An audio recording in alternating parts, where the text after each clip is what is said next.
What if the moment you gave up was not the end, but the beginning? What if hopelessness wasn't the collapse of your story, but the opening scene of your breakthrough? There is a sacred tension that exists at the edge of surrender, a threshold between despair and deliverance. You felt it before, in the silence after the last prayer, in the stillness when nothing makes sense anymore. And just when it seems as if all doors have closed, something ancient stirs. The universe doesn't rush in at the height of your power. It moves when you let go of control. It waits for that raw, cracked open moment where you're no longer pretending to be strong, because now you're finally real, and what's real can be transformed. Hopelessness is not the collapse it appears to be. It is a sacred space, a threshold between what you try to control and what you were always meant to receive. After the introduction ends and the silence settles in, something shifts, not out there, but inside you. You stop running, you stop grasping, and in that stillness, the sacred begins. The universe does not need your strength to move. It waits for your surrender. Not the kind that's dramatic or performative, but the quiet yielding that happens when you can no longer pretend you have it all figured out. That's when something ancient begins to breathe through you. There is a spiritual intelligence in hopelessness that often goes unnoticed. You think you're broken, when in truth, you're being opened. You think you're falling apart, when really, the shell of what no longer serves you is dissolving. The weight you carried was never yours to bear, and now, in the absence of answers, a deeper answer is finally able to speak. Surrender is not weakness, it is the ultimate act of trust. It is the soul saying, I'm done trying to carry this alone. And in that whisper, the universe hears the loudest prayer you've ever spoken. The reason the universe delivers in hopelessness is because for the first time, you're not resisting. You're not strategizing or negotiating. You're not offering half faith wrapped in control. You've emptied yourself of your timing, your expectations, your logic. And in that emptiness, there's room for grace. The divine doesn't need a prepared path. It needs a receptive vessel. And nothing makes you more receptive than the collapse of what you thought was holding you together. The moment you stop demanding, why is this happening to me? And start whispering, help me see what I couldn't, is the moment new vision begins to rise. Surrender reveals that the most powerful transformation happens not when you're full of confidence, but when you're stripped of everything false, when you are finally real, when your tears have washed away the illusions, when the mask of control has fallen and only your bare humanity remains. That's the soil the universe waits for, because it is in your rawness, not your perfection, that you are closest to truth. And truth is the language of miracles. When your soul says, I have nothing left, the universe replies, now I can begin. So if you're standing in that space right now, where nothing makes sense and the weight feels unbearable, know this. You are not being punished. You are being positioned. The surrender you're in is not a grave. It's a womb. Something is being formed in your helplessness that couldn't have emerged through effort. The breakthrough you've been praying for isn't ahead of you in the distance. It's underneath you, rising, just waiting for your grip to loosen. When you're hopeless, that's when the universe delivers, because only then are you truly ready to receive. You've been told your whole life that control is strength, that planning protects you, that certainty is safety. But if surrender is the soil where miracles grow, then control is the wall that blocks the rain. And when hopelessness arrives, it doesn't come to destroy you. It comes to dismantle the illusion that you were ever meant to carry it all. In the sacred space of surrender, something deeper is revealed, that most of what you were holding on to wasn't support. It was resistance. Control feels safe because it gives you a script. It makes you believe you know how life should unfold. But the universe does not read from your script. It writes its own, in real time, through a language of divine timing and alignment. And when things fall apart, when nothing works the way you intended, that's not failure. It's the unraveling of a story that was too small for you. It's the loosening of your grip so something greater can take its place. Hopelessness strips away the illusion that you were ever in charge, and that stripping, though painful, is liberating. Because only when you release your grip on how it must happen can the universe show you how it can happen. In truth, control was never the source of your power. It was a cage disguised as order. The more tightly you tried to manage outcomes, the more disconnected you became from the rhythm of life itself. The universe doesn't move in straight lines. It spirals, it pauses, it flows, it surprises. When you're hopeless, it's often because your plans have collapsed, and in that space of collapse, the question echoes, what if there's something better than the plan? What if the delay, the detour, the closed door? What if all of it is an invitation to trust a higher path?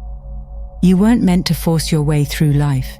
You were meant to co-create with something infinitely wiser than your logic. But co-creation requires surrender. It asks that you loosen your grip on the steering wheel and allow divine timing to lead. That doesn't mean becoming passive. It means becoming available. And when hopelessness brings you to your knees, that availability finally opens. You're no longer clinging to the known. You're present, humbled, ready. And that's when the universe delivers. Not because you pushed, but because you finally made space to be carried. When the illusion of control finally shatters, you begin to see life for what it truly is. Not a straight line, but a series of interruptions that carry divine intelligence. It's tempting to view these interruptions as mistakes, unwanted, inconvenient detours that delay your dreams. But look closer. Every interruption holds a pattern, and that pattern is not random. It is sacred. The breakdowns you thought were setbacks were actually sacred edits to your story. And when hopelessness arrives, it often follows a divine interruption, because the universe is preparing to reroute you toward what your soul actually came here for. Sometimes the plan must be disrupted so your heart can awaken. A door closes, a relationship ends, a dream dissolves, and you're left in a space you never planned to stand in. That space, though painful, is where clarity begins. You weren't meant to follow the path of least resistance. You were meant to follow the path of highest alignment. And often, alignment requires upheaval.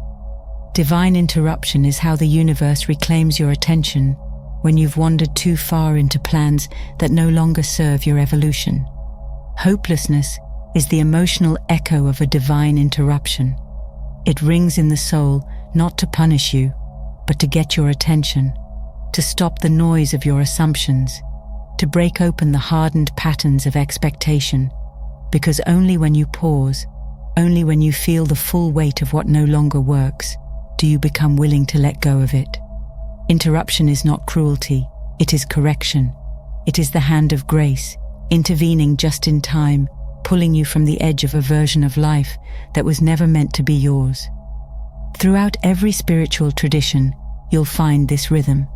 Sacred stories begin not with achievement, but with interruption, a sudden loss, an unexpected call, a wilderness journey. The hero never chooses the path consciously, it appears uninvited. And yet, through that divine chaos, a deeper calling is revealed. What felt like abandonment was actually initiation. The universe delivers not in spite of the interruption, but through it. It rewrites your narrative in a language only your spirit can understand, one that leads you closer to wholeness, even when you can't see it yet.